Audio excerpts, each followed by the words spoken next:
Salut tout le monde. Ah. Alors, aujourd'hui nous sommes le samedi 5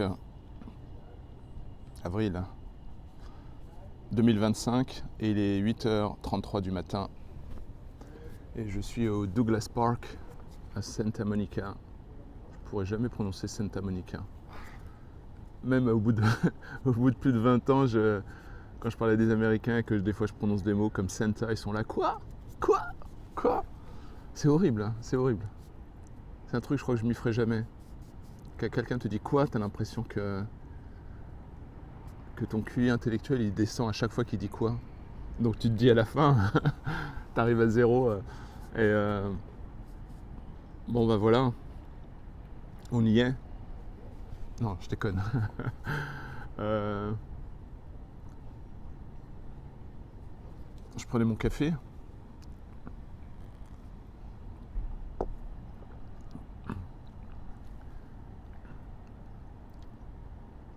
J'étais pris dans mes pensées ce matin tranquillement. Il fait super bon ici. Hein. Et je repensais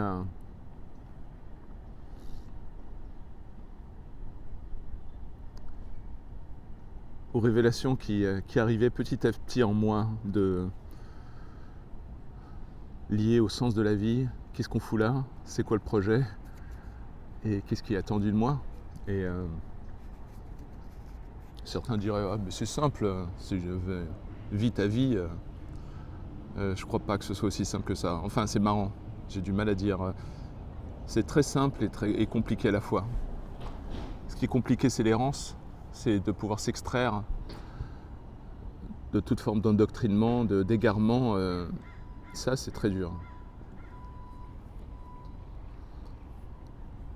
Mais ce qui est facile, c'est ce qui est simple, je veux dire, c'est d'accepter et de ressentir que l'on fait partie d'un tout plus grand que nous-mêmes.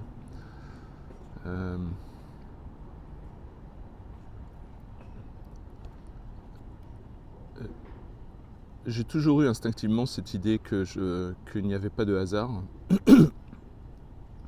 Mais en même temps, j'avais du mal à me dire, j'ai l'impression qu'il n'y a pas de libre arbitre, mais je crois que c'est pas totalement vrai. Il y a une forme de libre arbitre, j'ai l'impression. Bref, je galère pour l'articuler puisque j'ai aucune certitude. Hein. D'ailleurs, je fais un petit disclaimer. Tout ce que je partage dans cette chaîne, ce sont mes convictions du moment, le résultat de mon expérience, de mes appréciations et de mes perceptions. Hein. Et à aucun moment je prêcherai ma parole en tant que vérité absolue. Et d'ailleurs, je pense que chaque vie est différente. Encore une fois, c'est super difficile d'articuler. Chaque vie, chaque chose à établir dans sa vie est différente. Donc il y a certainement une sagesse commune ou universelle. Mais chaque quête est vraiment très différente. C'est comme si en fait on avait des chemins tous différents pour découvrir quelque chose qui est d'un universalisme absolu. Et donc si le hasard n'existe pas, c'est ma théorie, hein, je pense que nos vies, je veux dire là tout de suite maintenant, sont parfaites. Et que c'est notre être, nos conditionnements qui nous font croire qu'on a échoué, qu'on n'a pas fait assez, qu'on n'a pas... et qui nous inondent de regrets, d'amertume. Mais si tout ça, d'une certaine manière, je pense que c'est quelque chose qui nous dépasse. Il y a une forme de... Certains appelleraient ça de la destinée. Mais pour faire vite, c'est comme si tout ce qui nous arrivait était déjà écrit. Et cet écrit changeait aussi. Donc c'est comme si tu avais un bouquin. Et à chaque fois que tu tournes une page, tu lis. Donc c'est déjà écrit, donc tu sais que ça a été déjà pensé par une conscience supérieure, mais avant que tu tournes la page, tout ce qu'il y a derrière est réécrit. Donc tu lis ta page, et tu dis ah ok, et il y a quelque chose d'écrit derrière. Et avant que tu tournes la page, eh ben, une conscience supérieure réécrit la page qui suit. Et je n'ai pas trouvé mieux pour expliquer ce que j'essaie de dire. Donc, mais ce que je voulais partager peut-être avec vous, et ben voilà, dès que je m'avance de quelque chose de très vulnérable, là je me mets à tousser. Hein. Genre, il y a tout mon être qui dit Athème, arrête de révéler. Comme si j'associais le fait de me révéler à un danger ou quelque chose.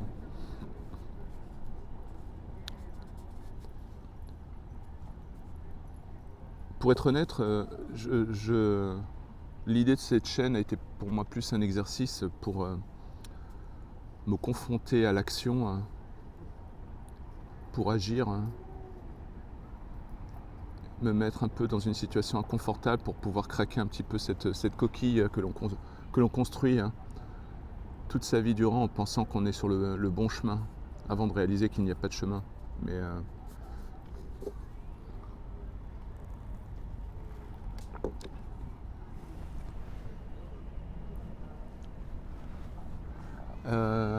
alors, ce serait trop long pour moi pour partager ma quête spirituelle, mais je vais essayer de partager ce que je découvre au niveau de l'essence des choses. En fait, j'ai l'impression que dans la vie, on avance avec des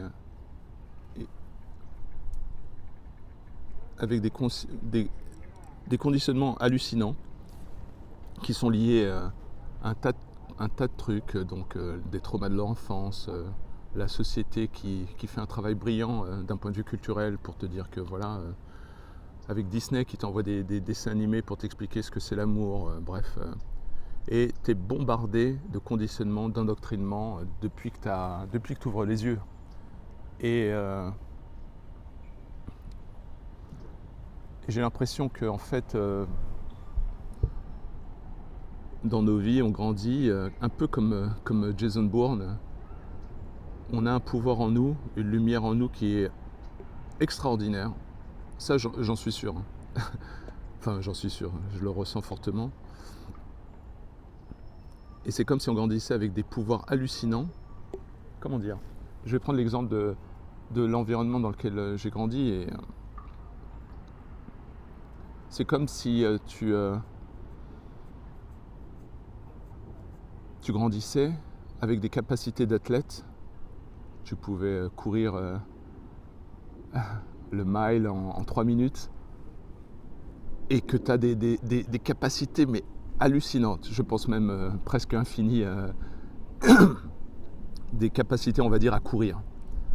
Et que tu atterris dans une famille ou dans un environnement qui est handicapé, et qui ne peut pas courir, qui peut juste marcher. Donc toi quand tu grandis, tu vois ces gens marcher, bah, tu dis bon ben j'arrive à marcher. Et tu te poses même pas la question, je vais essayer de courir. Donc tu grandis, et donc c'est un double effet. Il faut savoir que mon but avec cette chaîne, c'est pas d'être dans le ridicule et la caricature et de juger et de dire voilà le bien, le mal, mais de dire que c'est comme ça. Et donc tu grandis dans cette famille où il y a un handicap, donc peut-être l'handicap de ne pas pouvoir courir. Je fais le lien avec l'immaturité émotionnelle qui est pour moi une forme d'handicap et qui fait que toi avec tes capacités de course tu grandis et tu te dis ben je ne peux que marcher et tu sais pas que tu le fais parce qu'il y a une forme d'endoctrinement puisque tous les gens autour de toi ne sont capables que de marcher, ils ne peuvent pas courir et toi comme tu es quand tu arrives dans cette vie tu es pour moi que amour et lumière. Donc, par endoctrinement, tu n'es pas conscient, mais tu te dis, eh ben, moi aussi, je peux que marcher, mais aussi par amour, hein. Pour amour de l'environnement dans lequel tu es, pour l'amour de tes parents, tu vas te dire, bah écoute, moi aussi, je les aime tellement que je suis eux, puisque quand on vient dans cette vie, on n'a pas, je crois, la conscience de la séparation. Je pense que... J'en ai parlé dans un certain nombre d'épisodes où j'ai mon esprit qui n'arrête pas de triturer, de chercher quelque chose, je ne sais pas quoi, mais je me suis rendu compte qu'il y avait une sorte d'entourloupe avec le langage. Et c'est comme si on avait créé un marteau et, et on s'est dit, bah, le marteau il marche très bien, donc pourquoi se soucier d'avoir une scie, d'avoir d'autres outils. Et pour moi, le langage c'est pareil. Je me demande, quand on arrive dans cette vie, quand on est enfant, on voit pas il n'y a pas de séparation entre nous et notre mère, et on n'a pas de séparation même entre nous et l'arbre ou la coccinelle.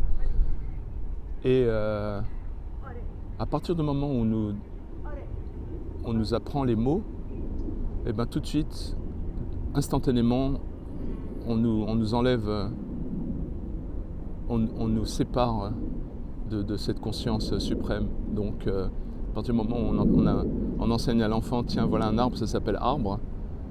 Donc l'enfant déclare que l'arbre, ou il se crée en lui cette perception de la séparation. Et je suis en train de me dire de plus en plus que cette séparation avec cette conscience, parce que je pense que tout ce qu'on vit, tout ce qu'on voit, c'est une sorte de conscience. Je ne sais pas si cette conscience elle est juste liée, propre à l'âme humaine, ou si elle existe partout dans chaque atome. Et peut-être que cette division que l'on vit, hein, qui est aussi source de bonheur, parce que regarder la montagne et avoir un rapport, parce qu'en étant séparés des autres, de la montagne, des autres personnes, ça nous permet peut-être d'avoir aussi d'autres plaisirs liés au désir de connexion, au désir de rejoindre l'autre, hein, ou d'être similaire à l'autre. Mais ce que je découvre, c'est qu'on arrive dans cette vie et qu'on vit cette expérience dans cette vie de la séparation. Et qu'en fait, notre nature divine, cosmique, c'est l'unité parfaite, sans division liée au temps, à l'espace, mais ça, j'en parle peut-être un jour plus profondément. Mais pendant que j'étudiais les trois religions, hein, j'ai un caractère assez, dans tout ce qui est, j'ai du mal en fait à me conformer, ou même quand j'ai un livre, je me dis pas que ce livre est une forme d'autorité supérieure, donc j'essaie de lire des choses qui n'ont rien à voir avec les religions autour, et je cherche mon chemin en découvrant des cohérences ou des alignements entre les différentes sources d'informations. Et même au quotidien, j'ai tendance à toujours, presque systématiquement, à faire l'avocat du diable pour essayer de creuser plus loin, pour vraiment... Et donc ce que j'essaie de dire aujourd'hui, c'est que il y a en chacun d'entre nous, il y a en vous un être, il y a une sorte de, comment dire, il y a un être avec des pouvoirs extraordinaires qui sont liés au pouvoir d'amour et de connexion. Et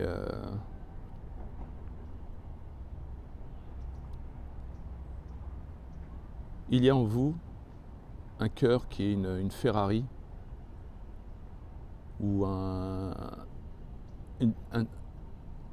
des capacités extraordinaires, et on jusqu'à un point de notre vie, lorsque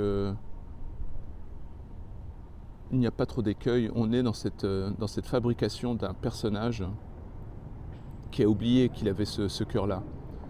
Ça me fait penser à l'alchimiste de Paulo Coelho, où en fait tu es assis sur un trésor d'une valeur inestimable et tu sais pas que tu es assis dessus et tu regardes autour de toi et tu passes ta vie à faire le tour du monde pour revenir là où tu étais et découvrir qu'en fait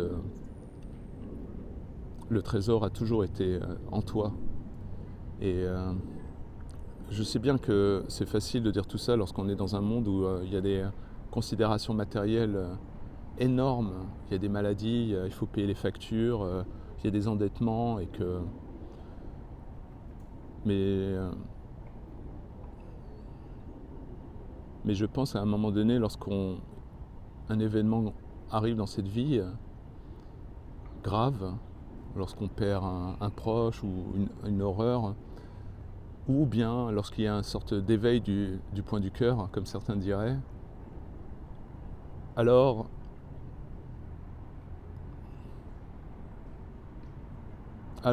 c'est comme si on avait regardé derrière le rideau et on ne peut plus revenir en arrière. Donc à ce moment-là, je pense que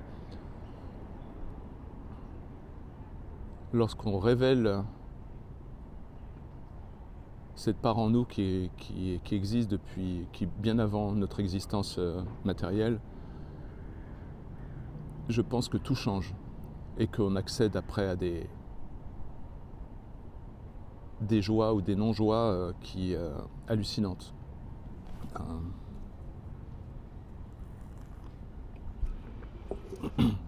Donc dans mon cas, moi, avec cette chaîne, avec d'autres exercices que je fais, notamment artistiques, avec les films que je voudrais produire, j'essaie de communiquer mon être fondamental et d'essayer peut-être d'aider une ou deux personnes à pouvoir, à défaut, inspirer, en tout cas créer une curiosité chez l'autre pour essayer pour avoir une chance dans cette vie d'ouvrir ce trésor que l'on a en nous, qui est toujours là et qui suffit, que l'on peut ouvrir. Et quand j'étais... je me rappelle très bien, je ne sais pas pourquoi, peut-être que c'est... Avant d'arriver dans cette vie, j'ai choisi mes parents. Je me rappelle tout petit... C'est marrant parce que quand je parle, en faisant ces vidéos, j'ai 4-5 concepts qui passent en même temps et tout aussi importants. Et je me dis lequel je prends, comment je fais. J'ai l'impression d'être au milieu de l'autoroute et j'ai toutes mes idées qui sont là en train de se balancer et j'ai beaucoup de mal à choisir. Et je me rappelle quand j'étais tout petit, j'ai encore de la mémoire, je n'étais que amour. Je sentais que l'amour et je n'avais qu'un amour infini pour mes parents. Pour moi, mes parents, Dieu, c'était la même chose. Et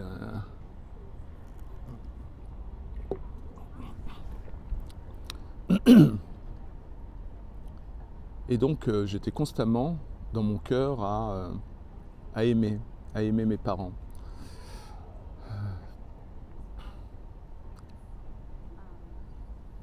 Et il s'est passé quelque chose parce que j'essaie toujours de faire gaffe parce que j'ai toujours cette peur de heurter, même si j'ai déjà défoncé toute l'usine de porcelaine. J'ai eu du mal à sentir l'amour de mes parents. Je savais qu'il était là, mais j'avais besoin de sentir l'expression de leur amour. Ça me fait penser à cet adage qui dit il n'y a pas d'amour, il n'y a que des expressions d'amour. Et c'est encore plus vrai quand tu es petit.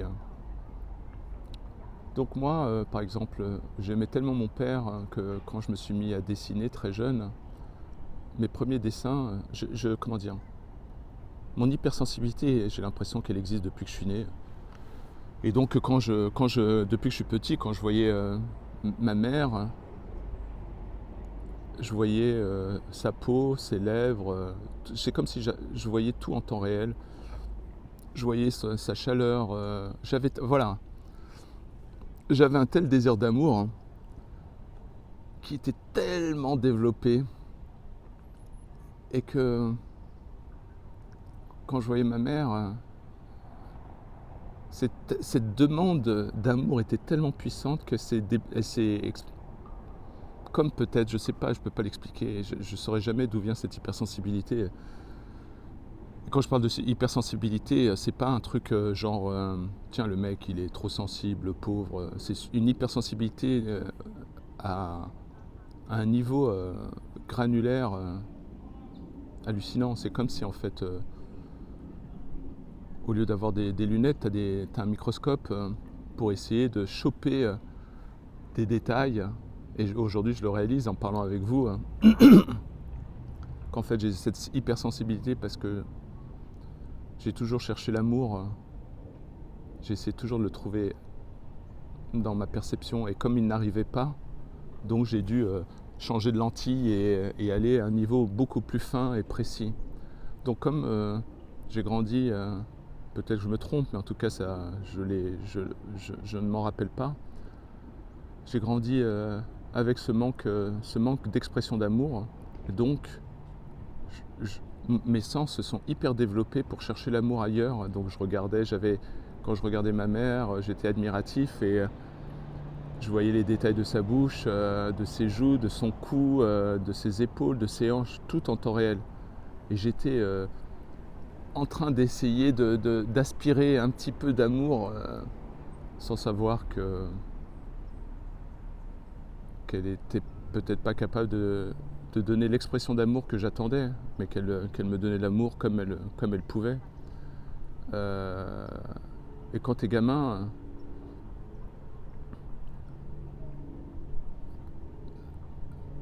je pense que presque pendant un certain nombre d'années,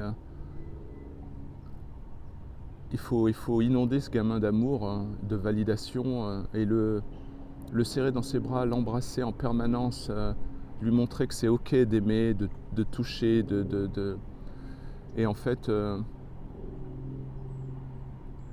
cette dimension handicapante d'amour dans ma famille a créé des dégâts et des choses que j'ai dû surmonter, notamment une sorte de honte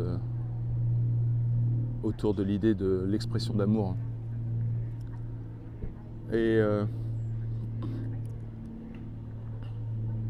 donc la première fois que je me suis mis à dessiner, j'étais fasciné par les jambes de mon père et ses mollets. Et sur une feuille de papier, je ne sais plus quel âge j'avais, j'ai un bout de papier parce que mes parents n'étaient pas des artistes, donc j'ai chopé du papier qui traînait. Je crois que c'était un bout de papier marron, un truc d'un emballage. Et j'ai commencé à dessiner que les jambes de mon père, à partir du genou jusqu'au pied. Et j'ai fait des vues de face, de profil, et je dessinais, et je rajoutais les poils en plus. Et je faisais tout pour essayer d'exprimer mon amour, et donc mes parents exprimaient leur amour comme ils pouvaient. Donc quand ma mère faisait des bons petits plats, je le prenais comme de l'amour. Quand mon père essayait de faire semblant d'être le Père Noël, de ramener les cadeaux, je le prenais comme un signe d'amour. Mais j'ai senti qu'il y avait beaucoup d'hésitation, un handicap autour de l'amour, et je l'ai internalisé. Donc j'ai grandi.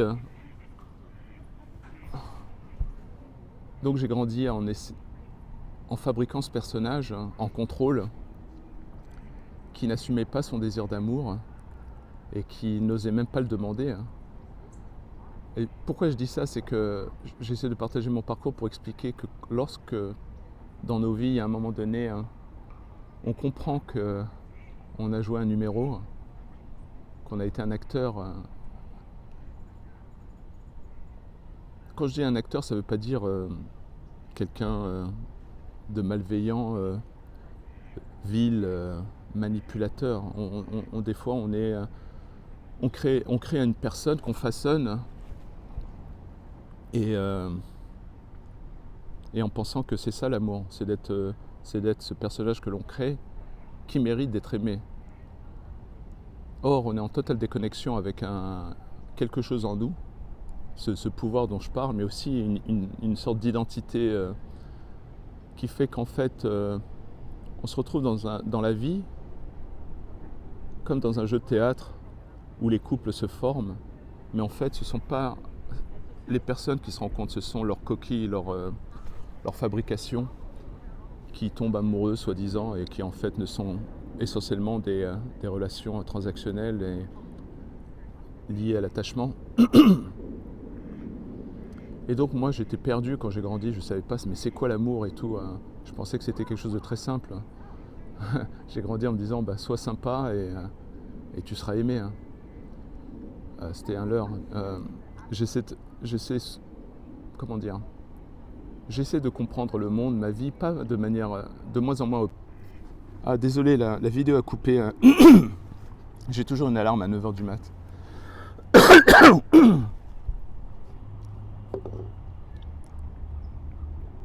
Donc je reprends mon propos.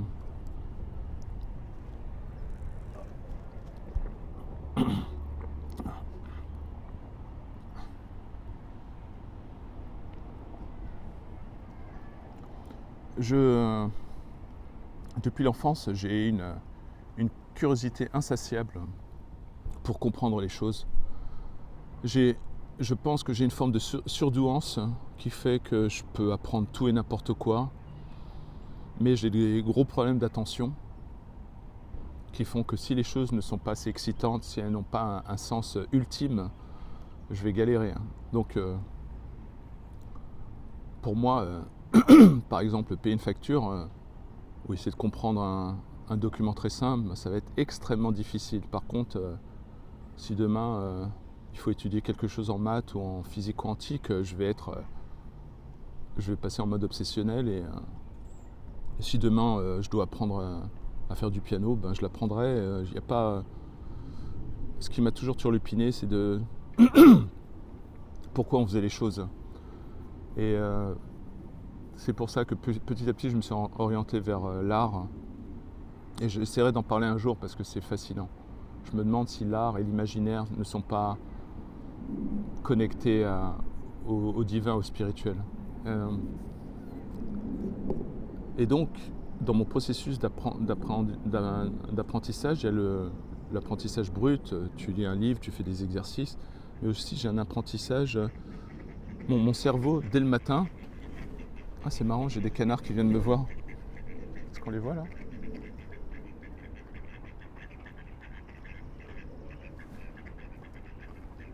Peut-être qu'ils sont en train de me dire, Atem, il est temps que tu ailles te balader.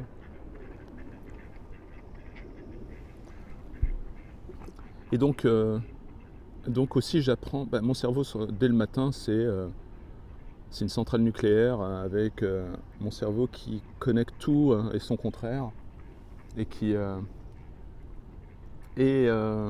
et donc j'apprends aussi beaucoup de mon expérience humaine, de la vie, de mes expériences et notamment de mon rapport aux femmes, à la gente féminine où, comme je l'ai dit hier, je crois, c'était là où j'ai eu mes expériences les plus douloureuses et aussi un certain nombre d'expériences des plus magiques et magnifiques. J'ai pu apprendre en fait de la part des femmes, de la manière dont elles aiment et la manière dont elles n'aiment pas.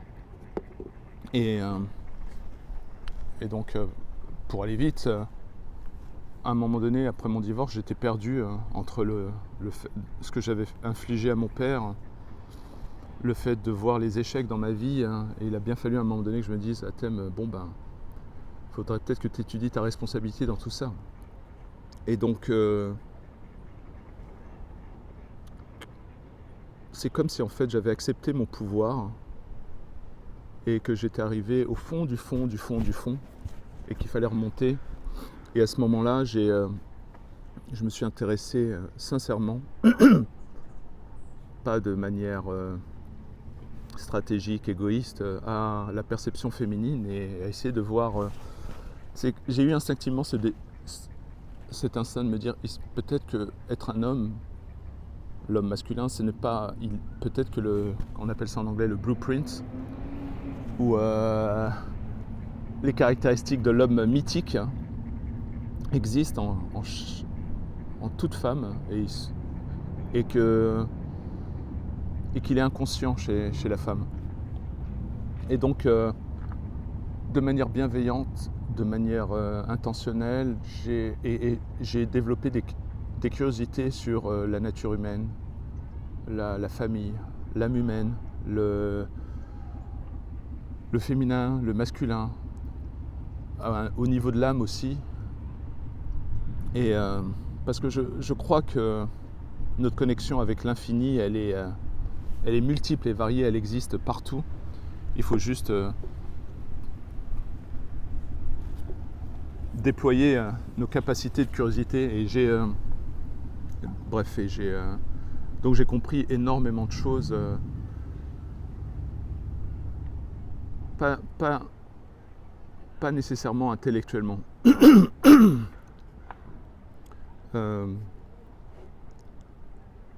Et donc, par exemple, dans ma quête de compréhension de ce que c'est l'amour, j'avais mon prof d'arts martiaux, j'ai fait les arts martiaux pendant pas mal d'années, et mon prof d'arts martiaux, qui est mon sensei, il est 7e dan, c'est un mec, il devrait être interdit, parce qu'il est dangereux, mais il est adorable, c'est une crème, il est d'une gentillesse, il est chrétien, il va à l'église, il ferait pas de mal à une mouche. Tu le connais pas dans la rue, s'il se fait agresser, ça peut être terrifiant. Et un jour, par curiosité, parce que je sentais bien sa nature profonde, et j'ai toujours, dans mes tâtonnements à essayer de comprendre l'amour, j'ai voulu aussi comprendre l'amour d'un point de vue spirituel, religieux, en étudiant la Kabbale juive ou la chrétienté. Et un jour, je lui demande, mais si un jour tu te fais agresser, tu prendrais le risque de tuer le mec, ou il me dit ouais, écoute, je connais pas les intentions du mec et tout, et il me dit en gros qu'il n'hésiterait pas, s'il le faut, à tuer le mec.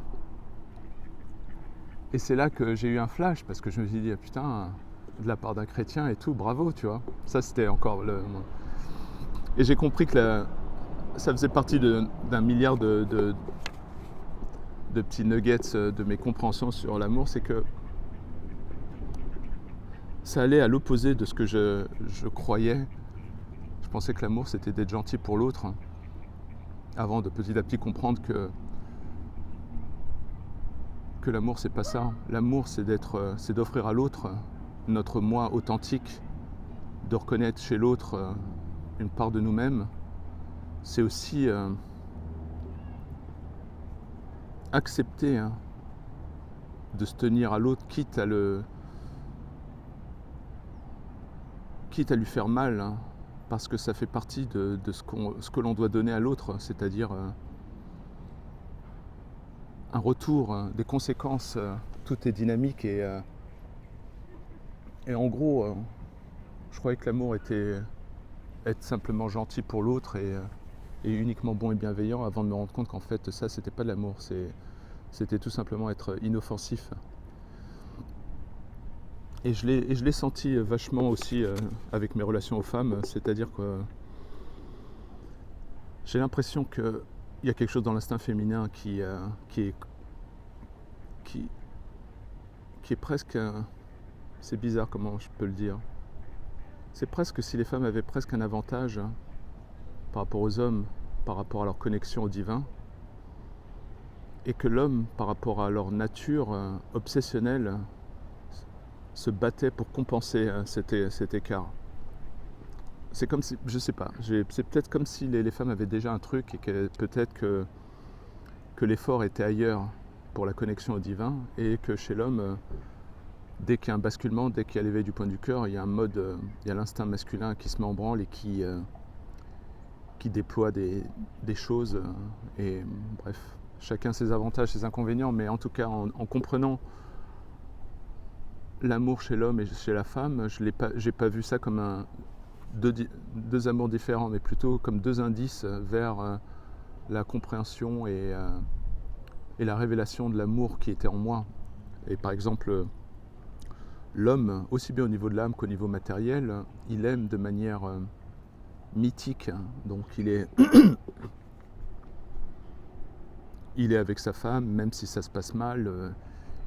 Dans le fond, je parle des hommes en général, je parle pas de certains exemples dysfonctionnels, mais un homme, il a un désir de construction. Donc il va aimer sa femme, mais ça va être plus l'aimer comme faisant partie du projet. Et donc il va l'aimer de manière pour toujours, hein, d'un point de vue symbolique, d'un point de vue même si elle vieillit ou si elle grossit, l'homme il va l'aimer. Moi en tout cas, c'est ce qui m'est arrivé. J'aurais pu donner ma vie pour mon ex-femme, hein. Mais et en tant qu'homme, je croyais que l'amour chez l'autre devait être similaire, c'est-à-dire loyauté, endurance, résilience, tout ça. Et je pense qu'on ne peut pas demander tout ça à une femme. J'ai compris après, de manière douce et bienveillante, qu'une femme, elle aime sincèrement. Elle aime son homme aujourd'hui. Il n'y a pas, je crois, de doute. Mais ce que l'homme ne comprend pas, c'est que demain est un autre jour et que rien ne peut garantir ou prédire que, même dans un couple solide, qu'une femme aimera son homme le lendemain.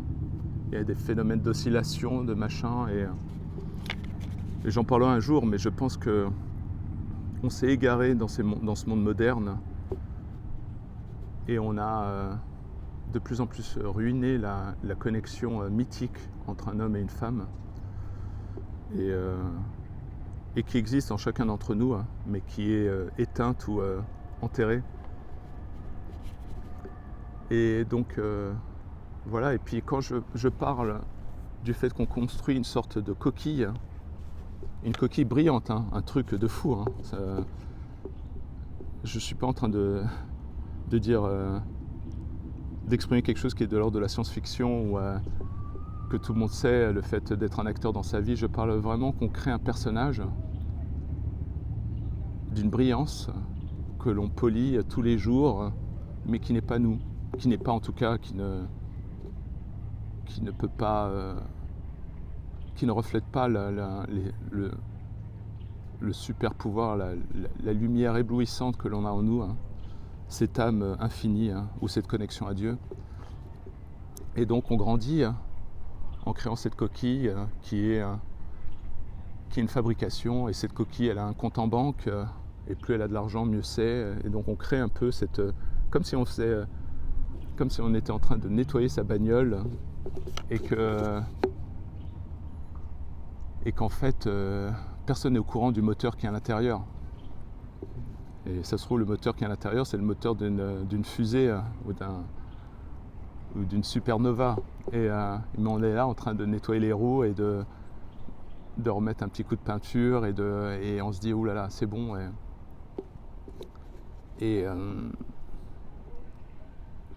c'est cette part de nous qui est cette façade qu'on attend que l'autre aime, ce qui est un autre fourvoiement, parce que si on se conforme, si les traumas de l'enfance façonnent cette coquille, et ben lorsque on rencontre quelqu'un qui nous aime vraiment, qui est capable de nous aimer vraiment, d'aimer ce qu'il perçoit au-delà de la coquille, et ben c'est insupportable. Ça nous est insupportable. Parce que que si on n'a pas fait ce travail intérieur de révéler cette supernova d'amour,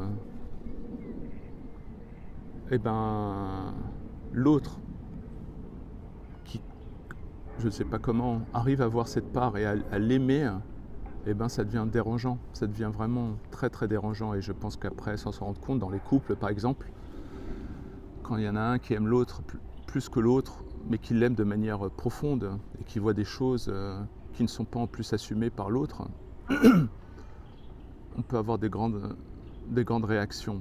Et quand je vois le désastre en ce moment dans notre société, tous ces divorces, je pense que c'est le reflet d'un monde, d'une société qui devient de plus en plus immature, un peu folle, qui est perdue, égarée dans ses errances rationnelles et matérialistes. Et quand je parle des femmes, c'est extraordinaire parce que j'ai essayé, comme j'ai pu, de pouvoir... j'avais peut-être un rêve un peu idéaliste, enfantin. Pour moi, l'amour, c'était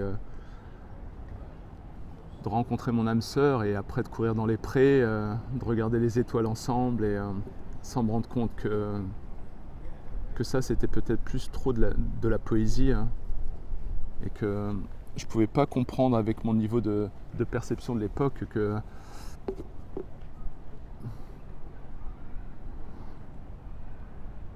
c'était un égarement, un fourvoiement, qu'en fait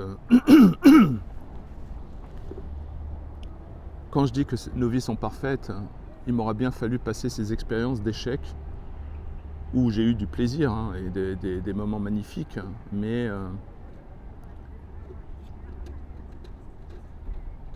les déceptions et puis le côté éphémère des choses. Et à un moment donné, lorsque j'ai tout perdu, je suis bien arrivé à la conclusion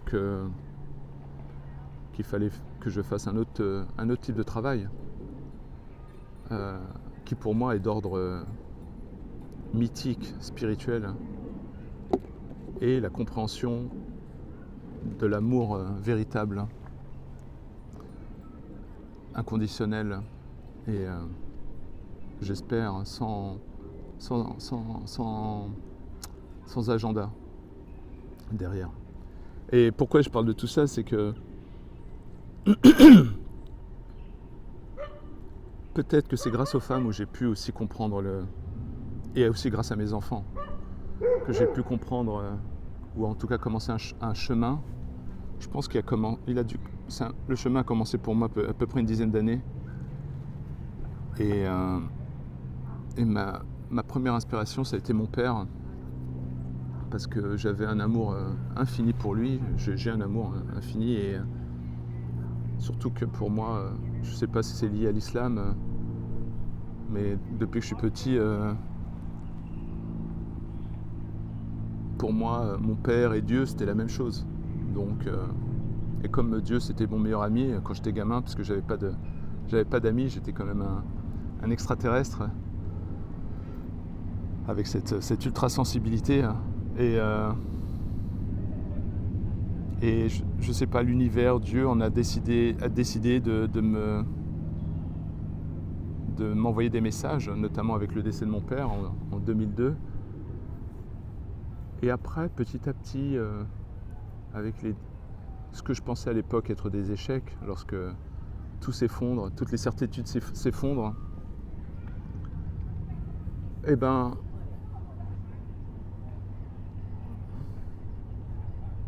j'ai eu la coquille, la carapace que j'avais créée était tellement, certains parleront de l'ego, hein, était tellement forte que pour moi, j'essayais de contrôler tout et son contraire,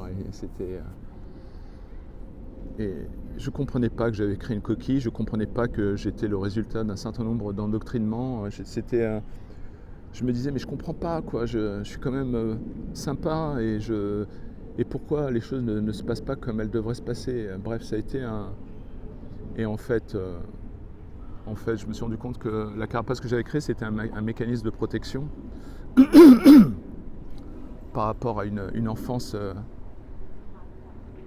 que j'ai vécue comme d'une rare violence, d'une rare cruauté.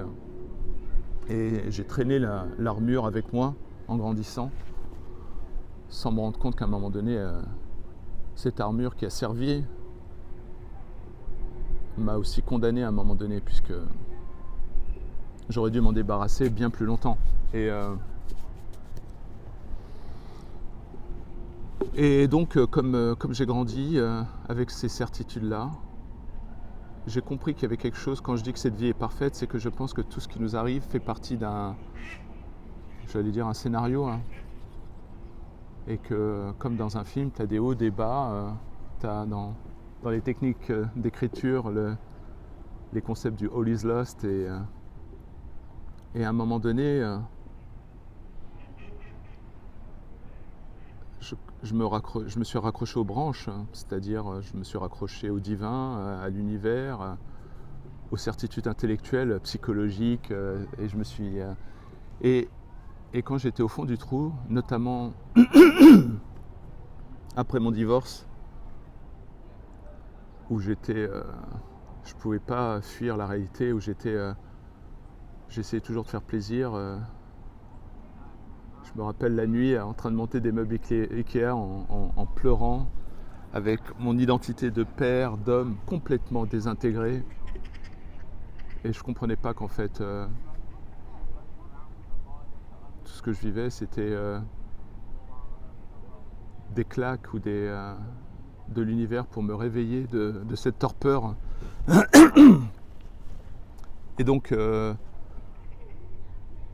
Et donc le divorce a été un premier signe. Il y a à un moment donné le rejet de mes enfants il y a à peu près 7 ans. Et ensuite, quand j'ai réalisé que j'avais été endoctriné, manipulé, façonné pour détester, rejeter mon père. Et en fait, c'est terrifiant parce que je pense que ce qui m'est arrivé, dont j'ai pris conscience, arrive à nous tous avec des degrés différents. Et rien ne garantit, ce qui est fascinant dans la quête spirituelle, rien ne garantit que finalement avoir eu une enfance magique, magnifique, avec des parents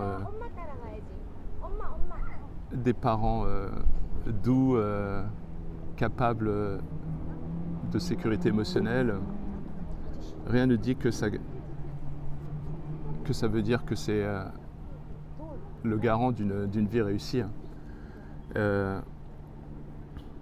Et c'est pour ça que quand j'ai commencé à comprendre qu'en fait l'univers ou le divin nous donne des épisodes dans nos vies qui sont des épisodes comme dans un jeu vidéo, où tu as l'univers qui dit bon ben on va voir s'il va comprendre la leçon,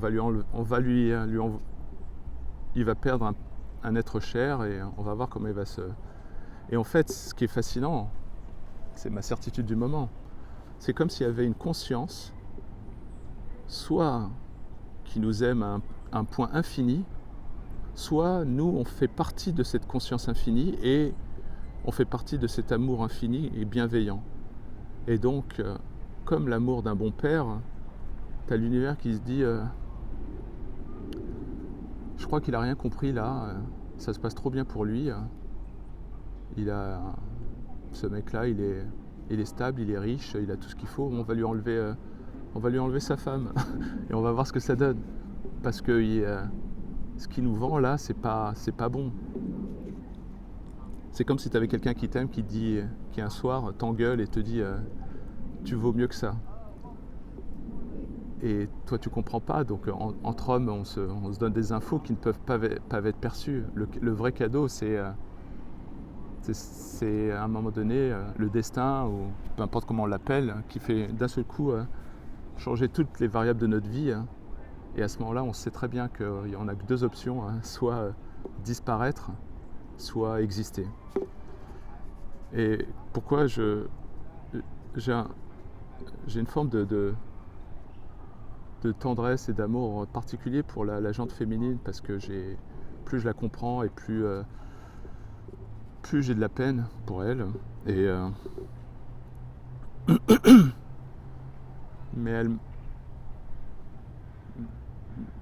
mais ma relation aux femmes, à la part féminine, aussi bien chez les femmes que la part féminine qui est en moi, qui est dans cette part que j'ai en moi, dans mon âme, m'ont donné des cadeaux inestimables et m'ont aidé en fait à décoder des choses que j'aurais pas pu, je crois, comprendre autrement. C'est-à-dire la prise de conscience qu'on joue un numéro. Je reviens toujours à Carl Jung parce que cette phrase, elle est d'une profondeur. Il y a deux concepts qui m'ont marqué chez Carl Jung, et il faut savoir que quand tu te réveilles dans ta vie, tu commences à comprendre que que tout doit être déchiffré, traduit d'une certaine manière. Et quand tu as des phrases très simples,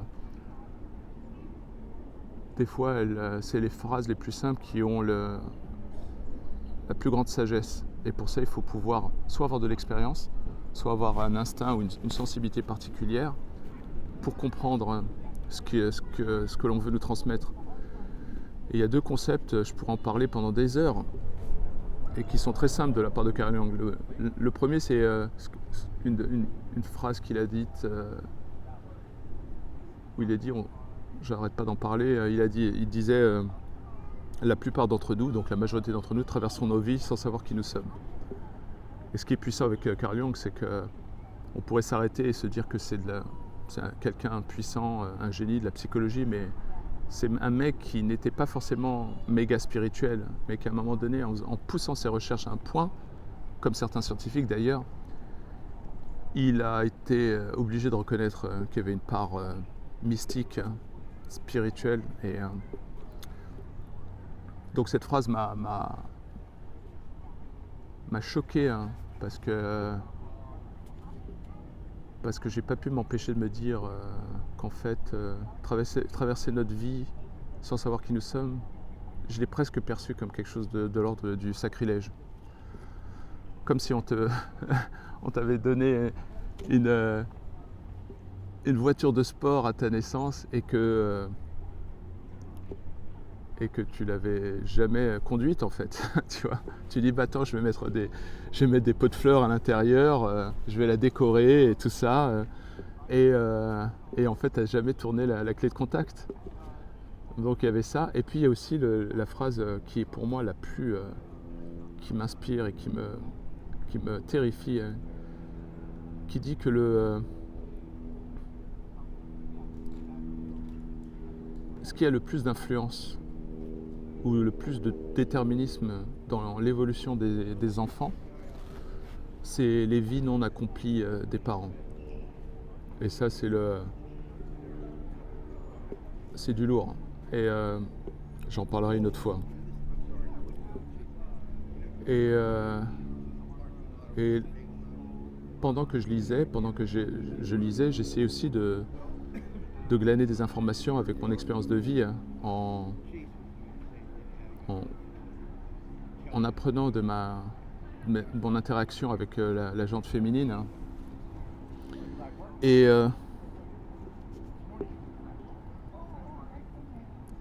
comme j'ai grandi avec des mécanismes de protection et puis des mécanismes un peu cachés de désir de contrôle, en étant le bon gars sympa,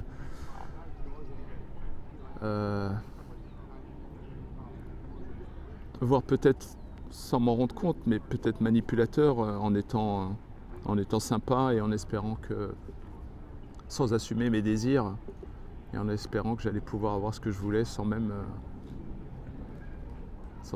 avoir besoin de le demander, hein. Et je me rappellerai toujours, et j'en ris maintenant parce que je peux pas m'en empêcher, parce que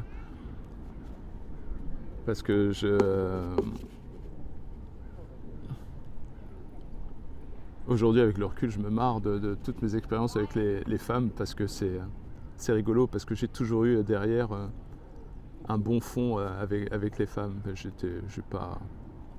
J'espère ne pas être un lourdingue. Et je me rappelle, j'avais pas mal d'années après le divorce, bien sûr. Je me rappellerai toujours, je sortais avec cette fille et c'était notre première sortie. Donc on essayait de jauger pour savoir si on était compatible ou pas, si on se plaisait ou pas. Et j'étais dans un bar au fin fond de Los Angeles. Et j'étais avec elle et je pensais que draguer... donc je faisais comme d'habitude dans ma drague, d'essayer de présenter mon être authentique. Je croyais, c'est ça qui est fascinant. Donc elle me plaisait et puis... mais je ne sais pas si j'assumais complètement mon désir pour elle. Et donc je pensais que la séduction c'était... de présenter ma part poétique, intello. Et donc je me retrouve dans ce bar à Los Angeles avec ma chemise blanche ouverte et j'ai fait mon Bernard-Henri Lévy et j'ai essayé de connecter avec elle en partageant, en tartinant mes connaissances, en parlant de géopolitique, de philosophie, tout ça. Et je croyais que j'étais simplement authentique. Je lui ai dit, je vais me montrer tel que je suis, ce qui me plaît. Et là, je commence à faire, pas sur le coup, je me rends compte plusieurs jours après, que je commence à faire des découvertes d'ordre spirituel. Donc je suis là, avec un désir inassumé. Elle me plaisait, mais je ne savais pas comment faire. Pendant 20 minutes, une demi-heure, on essaye de parler, j'essaie de connecter avec elle intellectuellement en essayant de lui montrer à quel point j'étais cultivé, machin, sensible, poétique, tout ce que tu veux.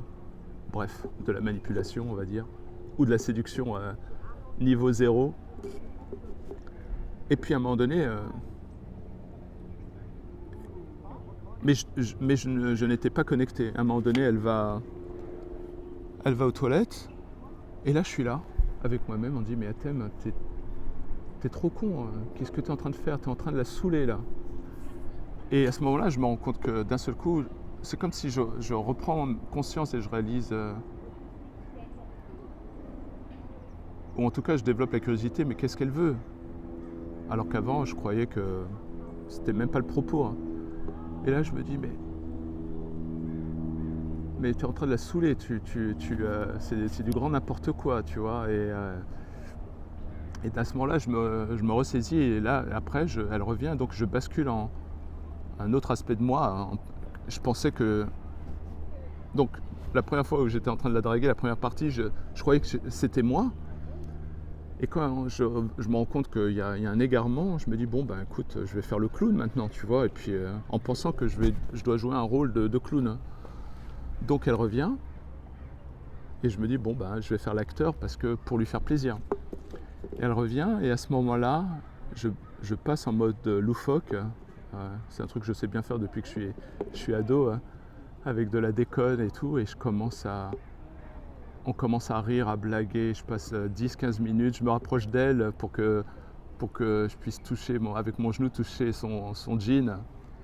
Et on se marre et tout, et je déconne dans tous les sens, elle était pliée et tout. À un moment donné, j'assume complètement mon désir pour elle, donc je pose ma main sur sa cuisse en disant, il est sympa ton jean, il est de bonne qualité et tout. Et on se marre et tout, et au bout de 15 minutes, c'était vraiment la fête. Et au bout de 15 minutes... je tente de l'embrasser et elle était tellement morte de rire parce que... Et elle me stoppe, elle me dit, mais attends, pas tout de suite. Donc je me ramasse pas un râteau en fait. Elle me dit pas tout de suite, donc je comprends que, en fait, sans s'en rendre compte, elle me donne en fait une confirmation pour me dire que c'est bon. Et donc Donc finalement, après, je réussis à sortir avec elle et tout. Et quelques jours après, j'étais là, en train de réfléchir, et je me rends compte que... Et si en fait le Hatem, jusqu'à ce point-là, c'était un truc que j'avais fabriqué, et qu'au moment où je pensais faire le clown et être un acteur, peut-être que je révélais le vrai Hatem. Et l'indicateur pour ça, je ne sais pas si ça peut vous servir, c'est à des moments quand vous êtes en congruence avec vous-même, vous avez accès à un niveau de vitalité qui peut parfois vous apparaître étranger. Je ne sais pas si ça vous est arrivé à un moment donné, je ne sais pas, tu es en train de danser, ou tu es en train de faire un gâteau, ou tu es avec des amis, ou bien tu fais une tâche par exemple qui te passionne tellement et tu te retrouves en état de flow et tu sens après en toi une vitalité infinie qui apparaît. Et quand j'ai fait le clown, j'étais en train de me dire mais attends, tu es en train de faire l'acteur pour essayer de l'avoir et tout, donc c'est faux, j'étais là en train, pas à l'aise. Et après je me suis rendu compte qu'en fait c'était l'inverse, qu'en fait j'avais vécu avec des hésitations, avec le fait d'avoir marché sur des œufs en permanence et d'avoir cru que j'étais authentique et que tout ce que je percevais c'était comme dit Carl Jung, c'était ma destinée, alors qu'en fait c'était une projection d'un personnage qui n'était pas moi.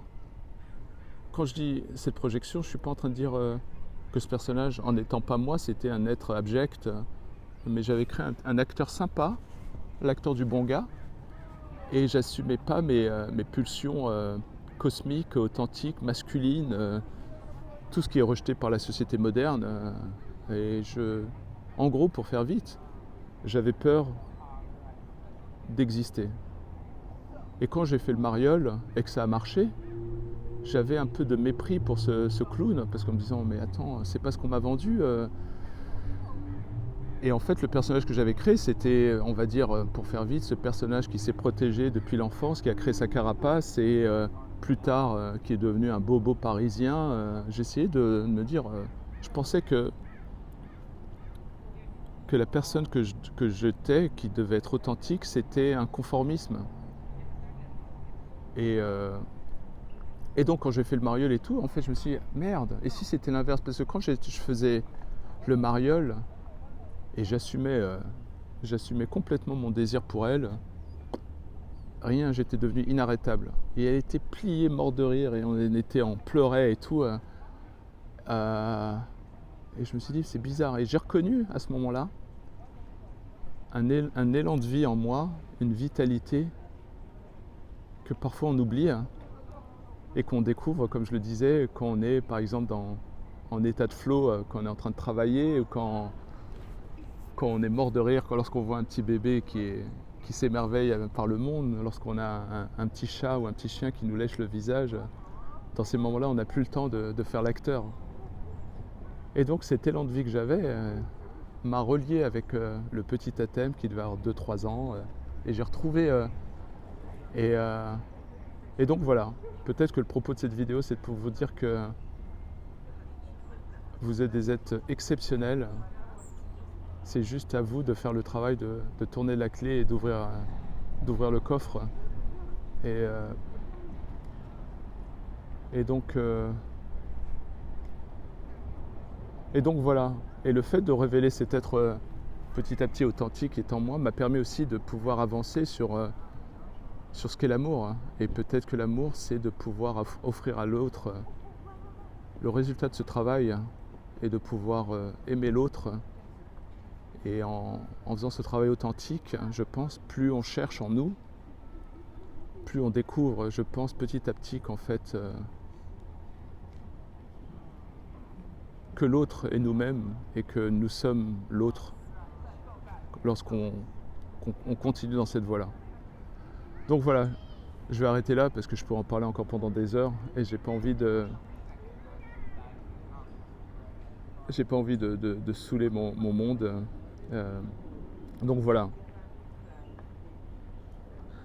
En tout cas, je vous remercie. Merci à ceux qui s'intéressent. Et voilà. En tout cas, je vous aime et j'apprécie ce que vous m'apportez et que vous n'êtes peut-être pas conscient. Voilà, à bientôt les amis, force et honneur, salut.